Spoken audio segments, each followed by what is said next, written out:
Hi there. Welcome, everybody. This is Michelle Shane, and I'm really excited to be presenting to you guys on behalf of Lorman Education Services. And welcome to, I just made the title, Pretty Up Those PowerPoints, because that's basically what you're going to be learning today. And I have been teaching PowerPoint and webinars and all that for about 8 years now, so I'm going to go ahead and jump right into the presentation. Now, the first thing I wanted to do is show you a picture of a lovely girl. It's not my daughter, but my daughter is taking culinary classes right now. And she has said to me that, hey, Mom, they tell us in the culinary world that we eat with our eyes first. And that is so true. And that's not the first time I've heard that phrase, but we certainly do. We want to see things pretty on our plate. So this is a lovely picture of, looks like strawberry shortcake. Now, take a look at this meal. This is a picture of, I don't know, it could taste pretty good, but it doesn't look very good. And this is not particularly appetizing. So although it could have wonderful ingredients and have great, delicious food, nutrition, all that, we don't want to eat it because it really looks bad, right? And now take a look at this gorgeous meal from a restaurant here. It looks like lamb chops and some beautiful side dishes. Now, this could have the same basic ingredients as the other meal, but it looks so much more beautiful. So what I'm trying to say is presentation makes a big difference, and that goes all the way down to the presentations that you deliver via PowerPoint. So we want to see something attractive, or we may not really even take the time to see what is the message that they're delivering. And so this is me. It's pronounced Shane. It's German. So when I married this name about 20 years ago, they told me that this is how it's pronounced. So this is the way we pronounce it. So I was with IBM and AT&T for about 12 years, and I was in charge of their instructional design department. So I put out lots and lots of videos, and a long time ago we were doing it via CDs, DVDs, and now everything's transferred over the web, and most people are using PowerPoint to create webinars and videos and all that. So if you have PowerPoint, then you are way ahead of the game. And I own two companies. One is screencastvideoservices.com, and one is Learn Camtasia. And Camtasia is just another tool that creates video training. But the main thing is you need to know how to make beautiful screens so that people will be interested in continuing to watch and be engaged in your presentation. Now, I wanted to let you guys know that since you're watching this via webinar, that you do have the ability to type in questions via the webinar tool, and I'll be able to see them. And I believe also Lorman has another tool that you can type your questions in, and Emily, who's on this call, will feed me those questions too. Every once in a while I'll take a look and I'll see what questions have been put in, and if they're applicable to what I'm actually teaching right now, if it's a question about a demonstration I did, I'll answer them right now. Otherwise, I'm going to save most of those questions until the end of the session. So welcome. You guys are in for a treat. And here's what we're going to do today. I'm going to teach you first of all, the two main principles of slide design. And then we're going to do some slide makeovers, and you may recognize some of your slides and some very typical slides of people that are that haven't seen what can be done with PowerPoint. So certainly look at them and don't feel bad if they look like yours, but they can be made over to look like something much more interesting. And then I'm going to talk to you about where to get these images that I'm going to suggest that you use in your PowerPoint. There are many different places. You can get very inexpensive images. And for those of you who want to work with PowerPoint templates, I'm going to suggest you don't use the ones that are included in PowerPoint. And I'm going to show you where you can get ones that are much more interesting than that. And then also, there's a handout. I call it a swipe file. There's a handout that you should have received, or if you haven't, perhaps Emily can send that out now. And we're going to go over that. It's to give you some inspiration and to give you a takeaway that you can use to create your own PowerPoints if you've decided not to use a template. So if you guys want to type in if there's anything else that you were hoping to learn today that I haven't mentioned in the objectives for today's session that you would like for me to cover as well, if we have time, I'll be happy to also discuss that at the end. So let's go ahead and get started. All right, first of all, the two main principles of slide design. If you leave today's session with nothing else other than remembering these two items, I'll be happy. So it's go ahead and write these down or refer to the slides that were sent to you. First of all, I want to tell you that supersizing your message is extremely important. And what in the world do I mean by supersizing? Okay, so say you've got some slides that you've created for yourself or a client, okay? What I don't want to see, what I wouldn't want to see here, is a little picture or a series of little pictures on it and a bunch of text on there, okay? So this is, pretty typical of a PowerPoint slide. Well, maybe not the elephant so much. I mean, that was just a kind of a cool picture that I found. But you don't want to just have a series of little pictures or one little picture and then a big wall of text right there. What you want is to use the full screen as a canvas. Don't think of it as a PowerPoint slide. Think of yourself as an artist, and your white screen with your white background is a canvas, okay? And ideally, I'd like to see your pictures either be full screen or take up at least half of the screen. And the text can either be on top of the pictures or in that white space on the side, but the pictures need to be big and the text needs to be big. And you're probably thinking to yourself, well, how am I going to do that when I've got so much to say? And ideally, and your first thought is, I need to put bullet points, right? I need to put bullets, and so my boss or my client or myself, I need something to refer to. Okay, but I'm going to show you how that's not that necessary. What the whole idea is that you want to make lots more slides, but one thought per slide. Okay, so as I've said, you do not want to have a big wall of words on your slide. Your slides are visual. Think of it as a movie, and you want to make just little bits of text with lots of images. And I'm going to show you how that works. So let's go ahead and take a look at some of these slide makeovers and see these best practices here in actual slides here. All right, so now here is a slide, a very typical slide that you might make in PowerPoint, right? So it's got that title up there, and it's got a bunch of bullet points, right? These slides came to me through Coach Glue. If you want to go check them out, I just wanted to give them a plug because they sent me a bunch of before slides because I didn't have too many of those available. But they just used a regular PowerPoint template, and they used a traditional layout of the slide title and a list of bullet points on there, no animation, no nothing else. Okay, let me go back one. All right, so typical stuff, nothing to be excited about, but it's what we're used to seeing, right? All right, so here is how I made the change. I want you to notice I kept the day before, that's the title here, but I took away all the bullet points. This is supposed to be about things you do during the day to prepare for a webinar. Okay, so I found an image of a calendar.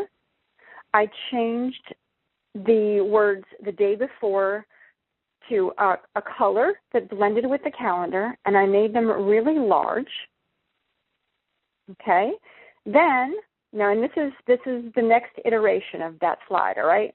So then what I decided to do is keep the bullet points because, I didn't have that much time. Pretend you're doing it in a hurry, right? I decided to keep the bullet points, and all I did was simply animate them in one at a time as the speaker would say them. Okay, so looking back at this one and looking at this next one, there's a big difference. It's much more attractive than it was. But I'm not finished yet, okay?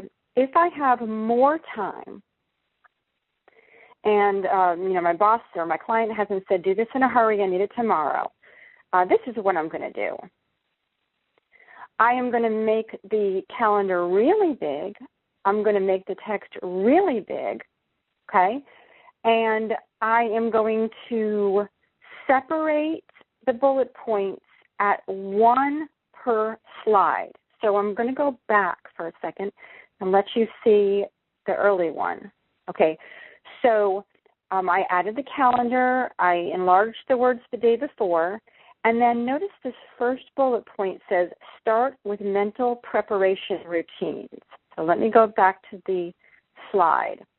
Okay, so the first slide says the day before, and then you're talking about, this slide a little bit and, how important it is to plan things well in advance.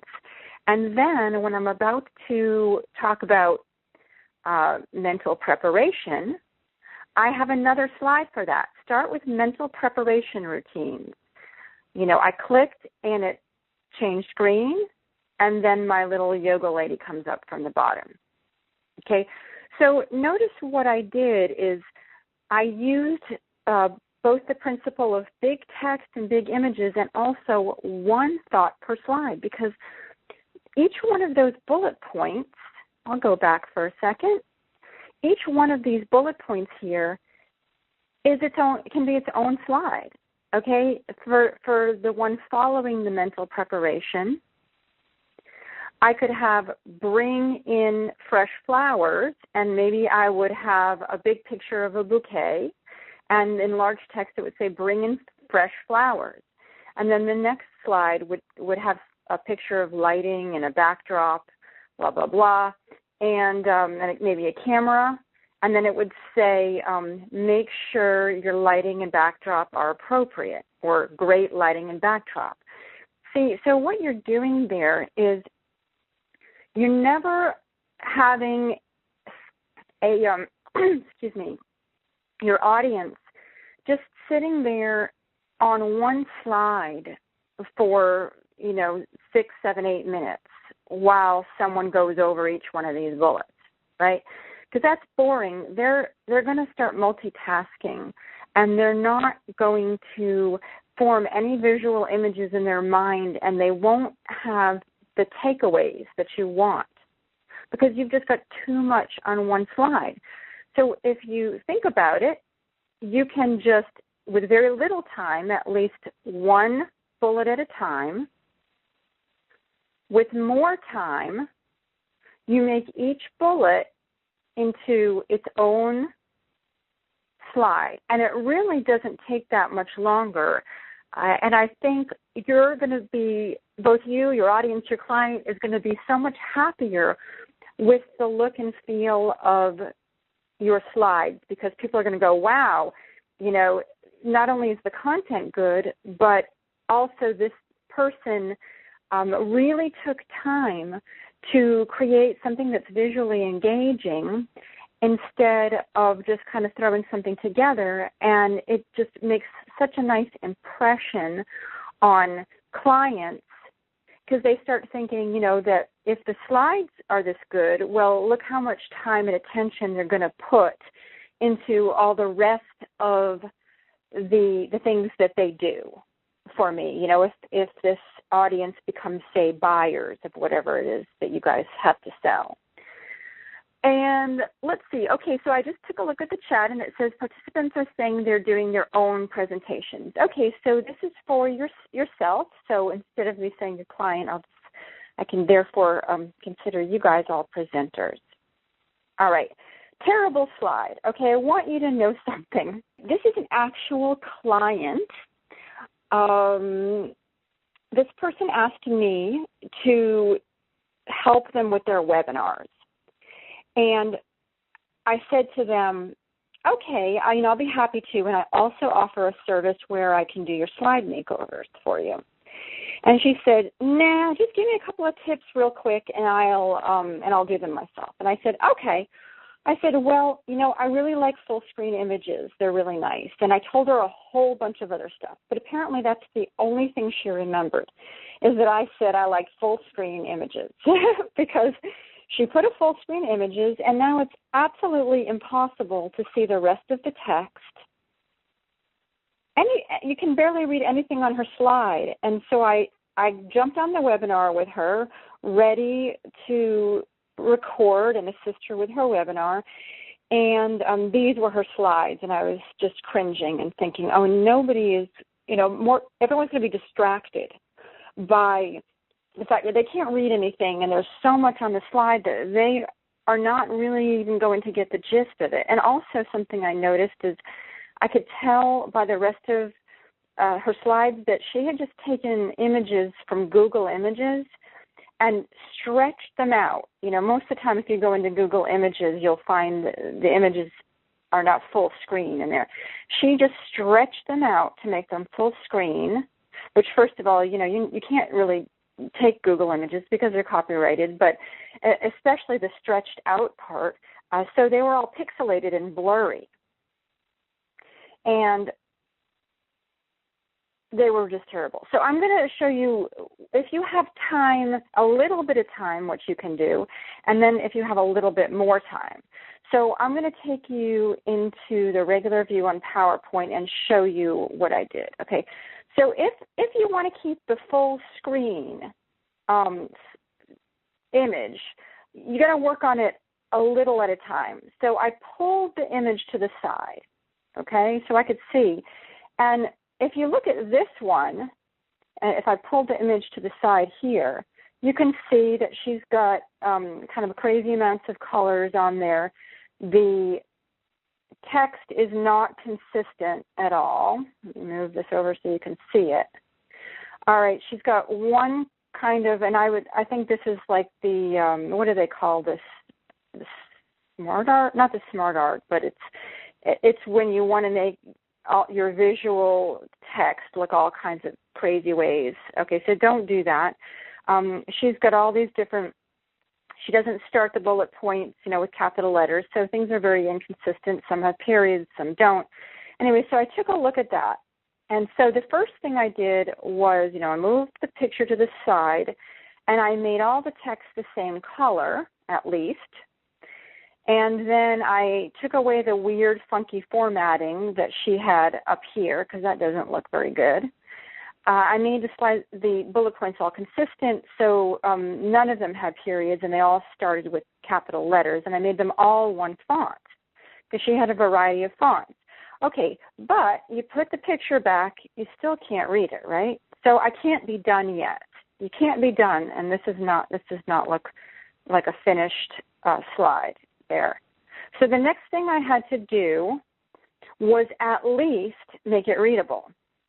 Okay, so what I did is I changed all of the text to white here, so it's over the slide, you can read it. So now everything is right, and I changed the font from what's called a serif font, which is this, with all the little curly cues and stuff on it. That's called a serif font. So we don't want to use things that have like little curlies at the end, to a sans serif font. So I believe this is Arial. Let me see. Oh, no, it's Montserrat.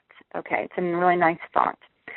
So that's the next thing I did. And then to make it even more readable, I put a rectangle behind each one of these, and I made it transparent. And for those of you guys who don't know how to do that, ask me towards the end during the question time, and I'll show you how to do that. So now you can see the picture. It still shines through. Here you can still see what's going on, but now you can read the text. Okay, now if you have a little bit more time, the next thing I did, and let me show you how this looks in animation here. All right, the next thing I did is add an animation to these bullet points. I got rid of a couple of the bullets that were redundant. They just didn't make any sense. And I added a transition to it. Okay, so all you have to do there is just go over to the animations, pick a bullet, and then choose fade. So your bullets come in one at a time. And that's really, really easy to do, because then you can get people focusing on what it is you're saying, not reading ahead, because if they read ahead, well, then you've lost them already, because they've read ahead and they are like, oh, okay, well, I already know what they're going to say, and it's much better to bring things in one at a time. Okay, so now that's a better way, but the very best, if you don't want to use bullet points at all. Okay, so notice this. I took each bullet and I made it its own slide. See, one thought per slide. It didn't really take me much more time because I still had the same background. I knew what the bullets were, but I have it, the whole, taking up so much room. Remember, big pictures, big text. I can say, help the client be in active participation in their care, and then elaborate on that, talk about that a little bit, and then click on that slide and see, notice that nice transition. Hopefully you can see it through the webinar. And then I click again, and then the next thought comes in. So you see how much more engaging something like that is, because they're waiting to see what the next thing you're going to talk about. You don't have to change the image for every slide. You can keep the same image if going out to the internet and finding a new image all the time for all your different slides is just more trouble, than it's worth for you. You just don't have the time for that. That's cool. Just at least change the text from slide to slide. All right, so the takeaway from that I want you to remember is less bullets, more slides, okay? So big images, one thought per slide, less bullets, more slides. All right, so let's talk a little bit about where to get all these images that I'm suggesting that you use, right? You don't have an unlimited amount of money and an unlimited amount of time to get all these different images that I'd like you to use for your slides. Okay, so here's some ideas for you. First of all, everybody's got a camera on their phone. If you're talking about something that you have an appropriate image for, if you're doing a PowerPoint on the product that you're selling, or even if you have an idea for, say in one of your slides, you're saying that something is particularly heavy. Okay, well, everybody's got a hammer in their house. Just go snap a picture of a hammer. And that's a free, easy way, plug your USB thing into your camera, upload it, and there's your hammer. So, you don't have to go out and constantly find them. You could look at your PowerPoint, think about what images you want, and then go around snapping pictures of things that are somewhat representative of those. I might snap a picture of a candle if I was just talking about, a salesperson's warmth. Maybe I would just have a candle. So that's one idea you can use.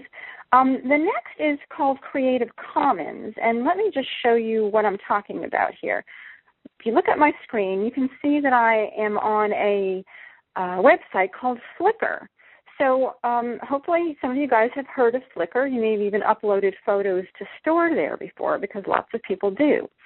And these photos are free to use with a Creative Commons license, which means that you can use them in commercial type work.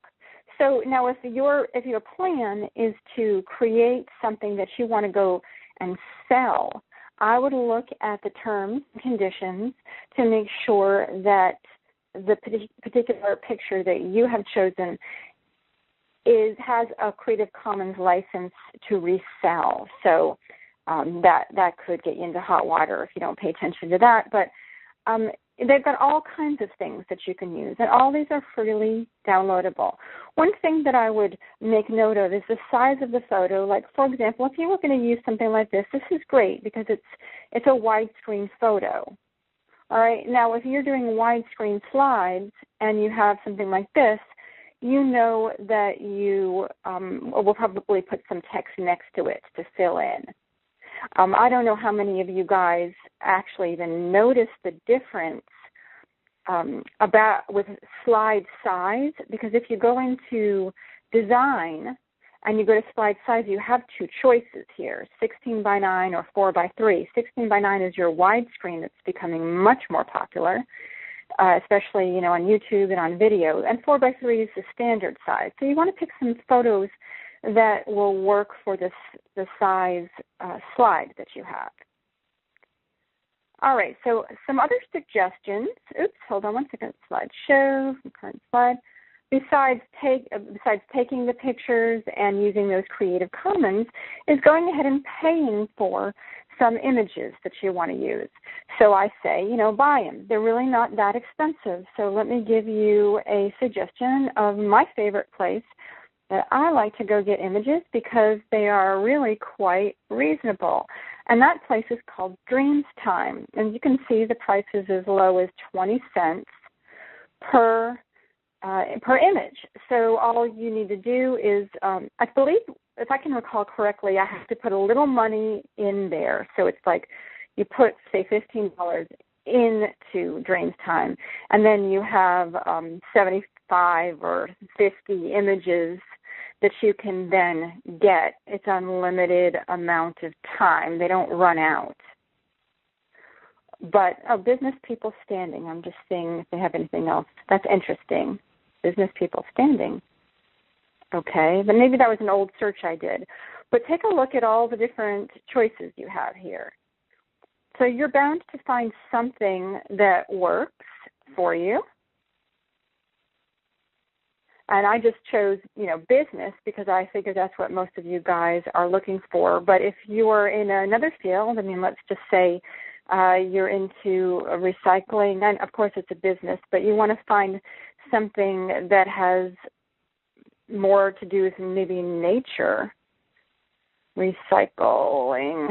There's 77,000 photos, see, here for recycling. You could probably find some really good ones on about any topic that you wanted to. So really easy, and it's just a matter of, clicking on it, and, you choose the size. And for you guys, I would definitely choose at least the medium size. That way you're not going to get a pixelated picture that you have to stretch out. So choose the medium, and then you download it, and if you still have money left in Dreamstime, then you get your picture, okay? And then in PowerPoint, and I really don't know how familiar most of you guys are with it, but just real quick, you just go Insert Pictures, and then you find the picture that you downloaded, right? And then it pops up on the page.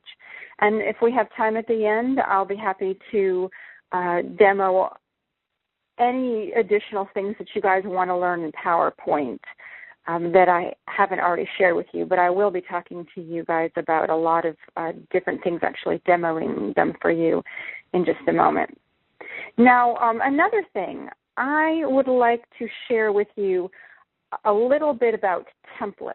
All right, now, I don't know if you are used to using PowerPoint templates, but the templates that they have in PowerPoint, they're not as bad once you get to 2013, PowerPoint 2013 or PowerPoint 2016. But the ones earlier than that they look very PowerPointy. And what we're trying to do is get you away from something that looks PowerPointy and more to something that looks a little bit more, I don't know if the word is creative, artsy, or whatever. So what I often do if I'm in a bit of a time crunch is to go out to some of these places here, and I'll take you to at least one of them. I'm going to show you Presenter Media because that's my favorite one. And I believe since you guys have my slides, you don't need to scramble and write these down or anything. So I'm going to get off this screen and show you what I'm talking about when I talk about great templates.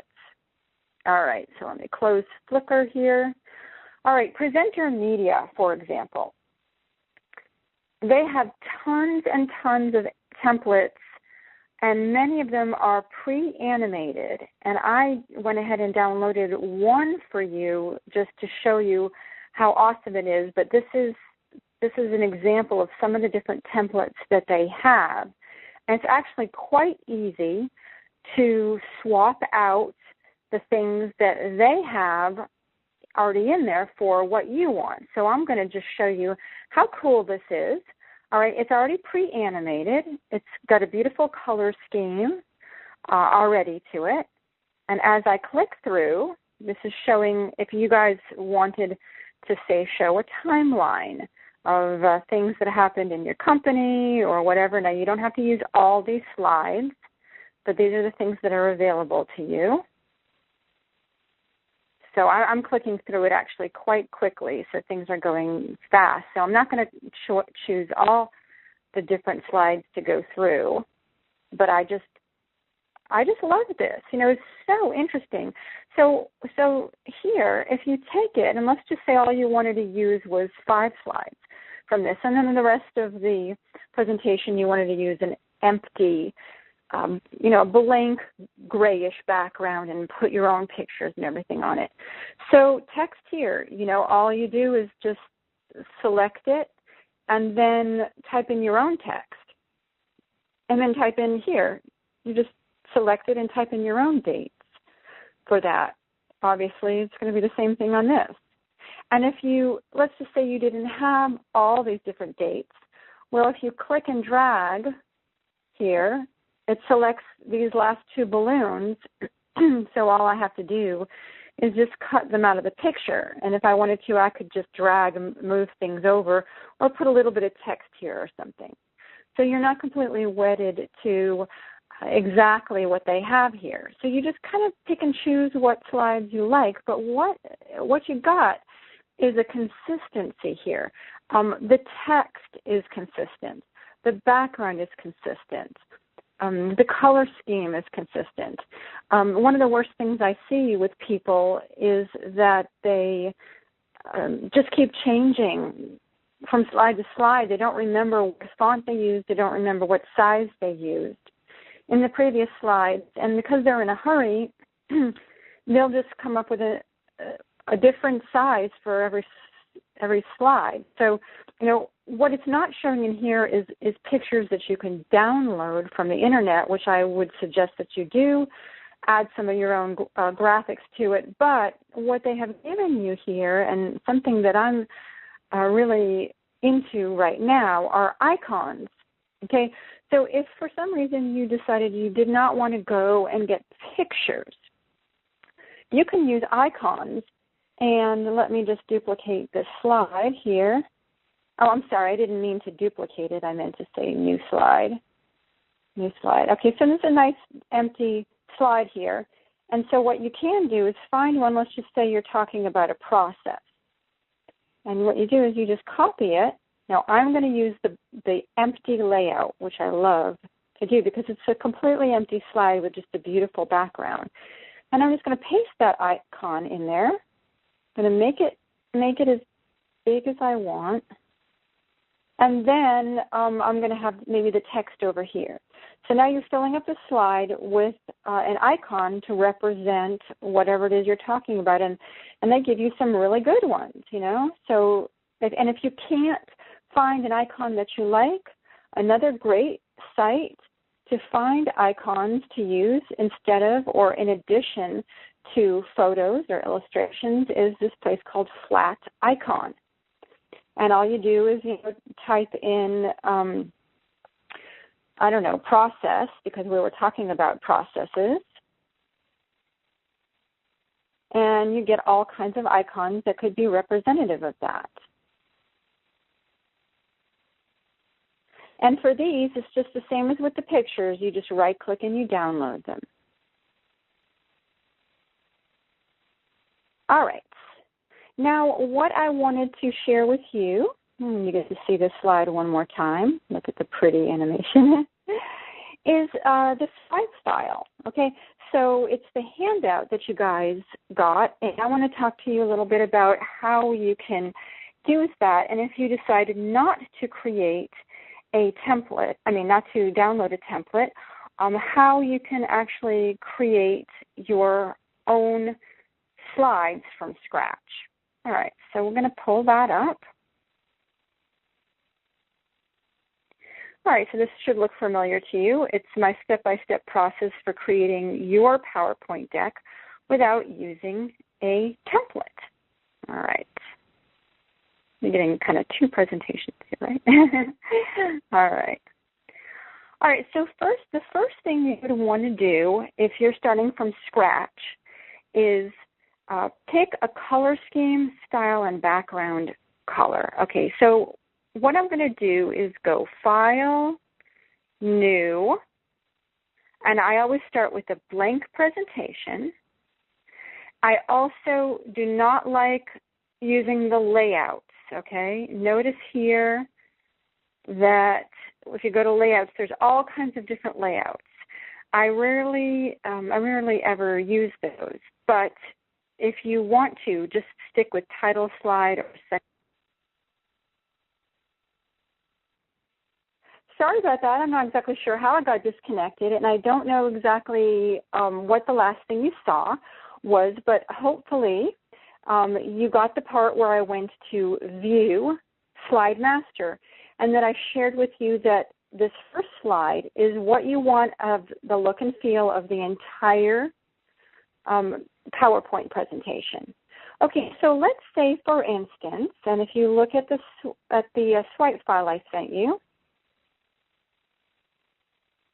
I have an inspiration slide. So this is just my inspiration slide. It's not your inspiration slide, but let's just say, and if some of you guys like to decorate, you'll know what I'm talking about. If you're about to decorate a whole room, the quilt might be your inspiration, or a photo on the wall might be your inspiration. So I choose some sort of an inspiration slide that has the look and feel that I want for my presentation. An inspiration image, I mean. So I'm going to copy that image, and I'm going to put it in right here. It's not going to end up in my whole slide deck, but I'm using this as my inspiration here. So what I would like is my entire background to blend with this and all the colors and everything that I'm going to use. So I'm going to go to Format Background, and I am going to choose Color. And I'm going to use my eyedropper here to pick a color from my slide that I would like to use as the background color. And so I think I'm going to go with this kind of light gold color. So now all the slides will automatically have that color. That might not be your favorite, but that's okay. It's not mine either right now, but so maybe that's what I wanted to blend with. So now I want a color palette for the whole deck so that I don't end up using all different colors for shapes and different things that don't match, don't blend, don't go, right? So I'm going to go to colors, and I'm going to take a look here and see what I think goes the best. And I picked the red-orange, okay, because it's got some really nice colors in it that really blend, sort of with a fall look. And that means that every time I create a shape or choose a color for text, I can choose from one of those colors. Those will be the top row of choices for me. And that's what I'm going to use all the time. So if I go back now and view the normal view, Okay, my slide already has that in it. So I'm going to take out this inspiration slide. I don't really need it anymore. Oops. Get out of here. Get out of here. Oh, you know what? I remember what I just did. I left the picture on this master view so it thinks that I want that on every single slide. And I don't. So let me remove you from here. Okay, now we'll go back to the normal view. View. Normal.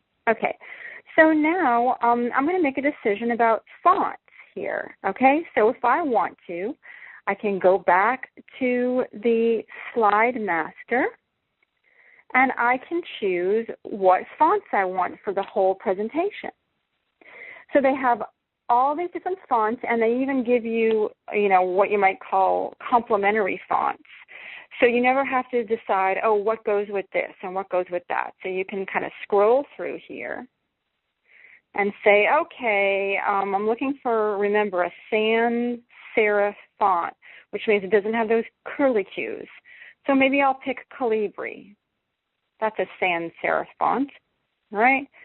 And that means that once I've picked that, all the slides in the regular view will all use that font.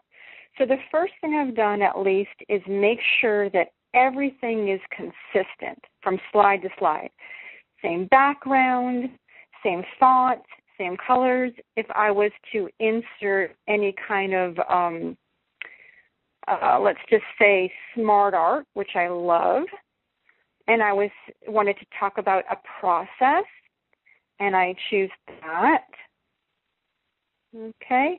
The color scheme was based on that inspiration picture because that's the color scheme I chose. So it all blends together. And so all I have to do is type in the text like step 1, step 2, step 3, all right? And now I have a beautiful smart art. So for those of you that don't use smart art, that's another cool thing that you can do.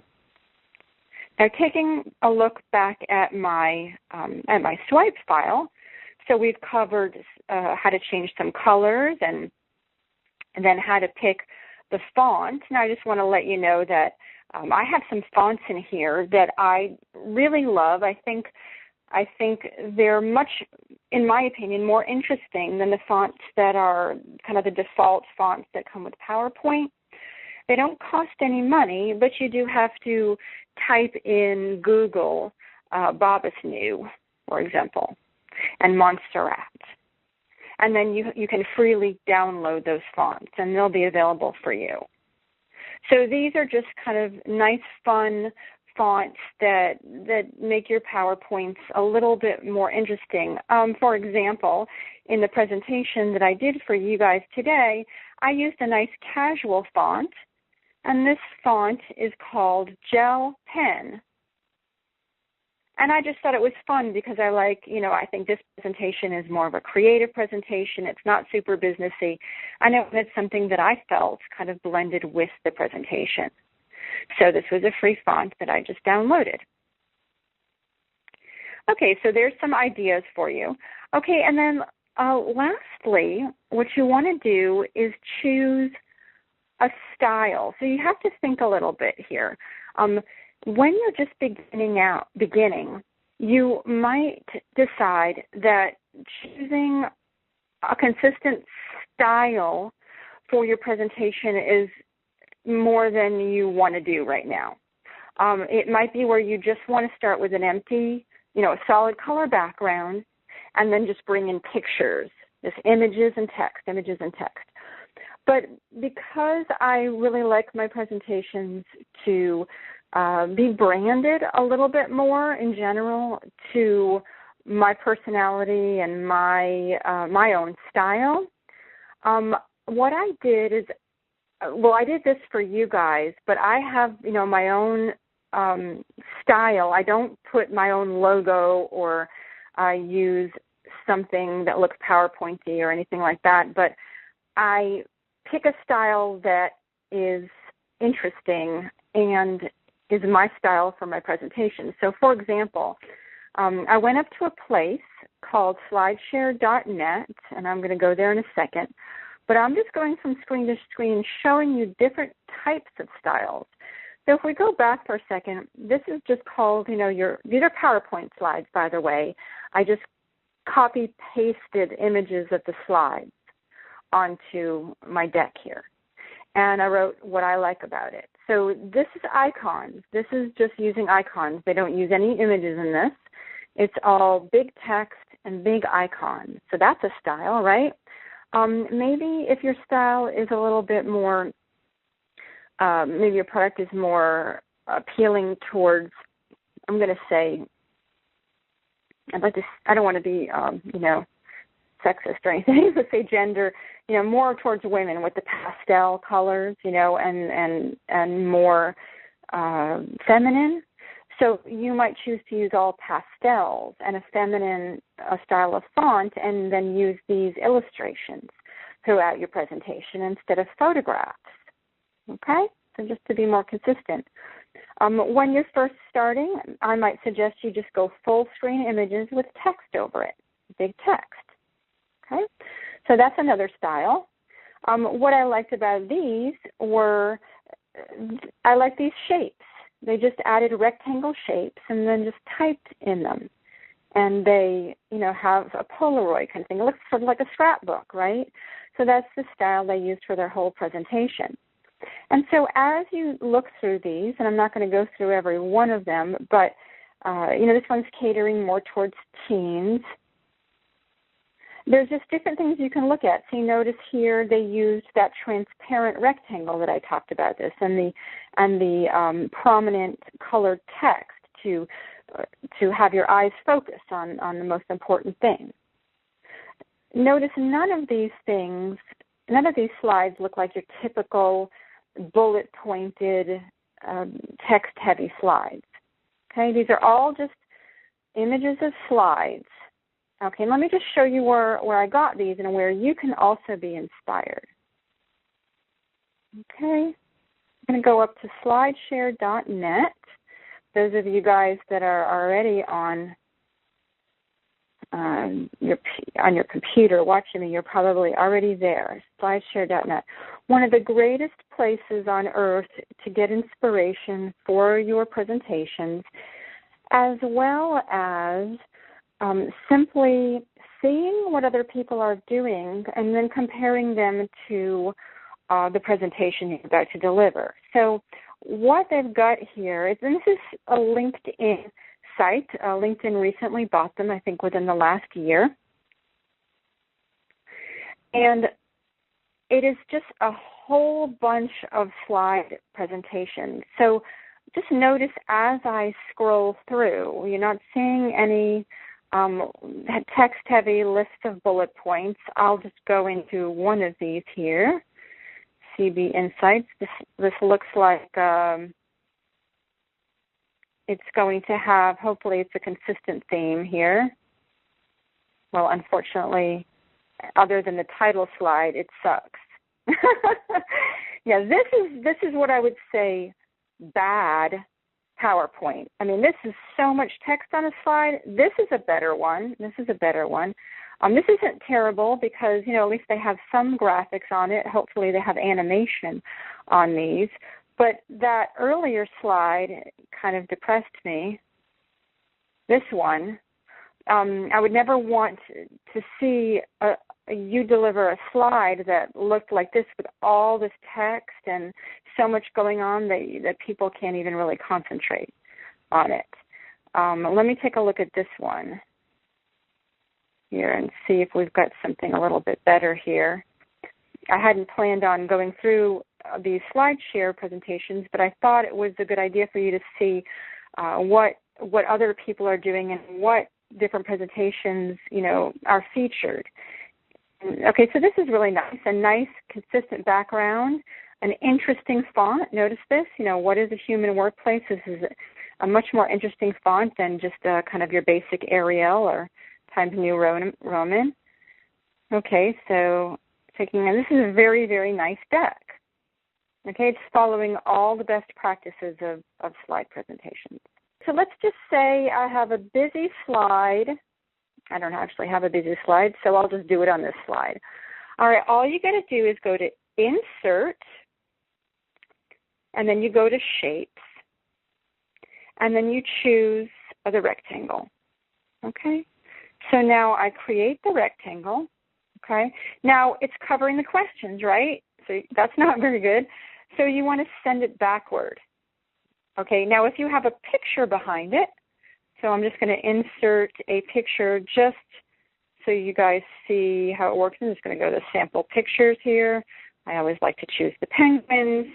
And now my penguins are filling the whole slide. We'll make them fat penguins. Okay, so I'm going to bring that all the way to the back. Okay, so now we want to see the penguins through this, right? Okay, so what I do is I double-click on the square.